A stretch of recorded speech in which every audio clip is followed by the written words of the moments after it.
মুক্তিযোদ্ধা ইখতিয়ার উদ্দিন গত সোমবার সকাল 10টা 10 মিনিটে হাল সিটির কাসল হিল হাসপাতালে ইন্তেকাল করেন।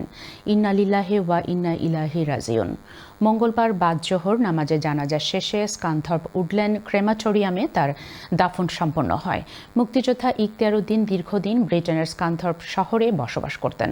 বিস্তারিত জানাচ্ছেন আমাদের স্কানথর্প ও হাল প্রতিনিধি জামাল আহমেদ। ক্যামেরায় ছিলেন আবদুল্লাহ আল আজিজ। শ্রদ্ধা আর ভালোবাসায় বিদেশের মাটিতে বিদায় নিলেন মুক্তিযোদ্ধা মোহাম্মদ ইখতিয়ার উদ্দিন। 1971 সালে বাংলাদেশ যুদ্ধ চলাকালীন সময়ে 15 এপ্রিল ট্রেনিংয়ের জন্য ভারতে চলে যান। ভারত থেকে ট্রেনিং নিয়ে বিএলএফ সাথে শেরপুর প্রথম অপারেশনে যোগদান করেন। মুক্তিযোদ্ধা মোহাম্মদ ইখতিয়ার উদ্দিনের মৃত্যুতে লন্ডন বাংলাদেশ হাই কমিশন ও Manchester assistant high commissioner Mohammad Jubayed Hossain উপস্থিত হয়ে বাংলাদেশ পতাকা দিয়ে মুড়িয়ে সম্মান জানান।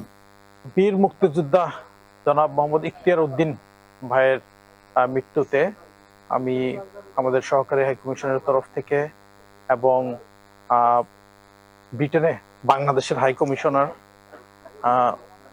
এবং আমার ব্যক্তিগত তরফ থেকে গভীর শোক জানাচ্ছি। বীর মুক্তিযোদ্ধাদের বাংলাদেশের অভ্যুদয় এবং দেশের স্বাধীনতা সার্বভৌমত্বের যে অবদান, সে অবদান কোনোভাবেই সে অবদানের মূল্য দেওয়া সম্ভব না।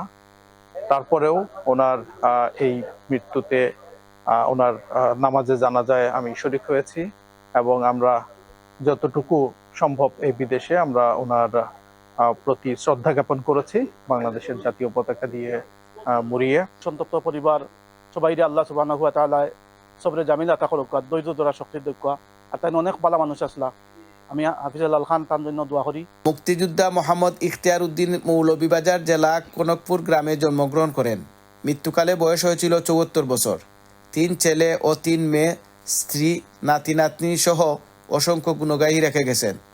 মোহাম্মদ ইখতিয়ার উদ্দিনের মৃত্যুতে গভীর শোক প্রকাশ করেছেন বাংলাদেশ ওয়েলফেয়ার অ্যাসোসিয়েশনের chairman Abdul Khalik Sharifuddin, north Bangla press club ইউকের সভাপতি শহীদুর রহমান জামাল সহ নেতৃবৃন্দ। স্কানথর্প থেকে Jamal Ahmed, Channel S news.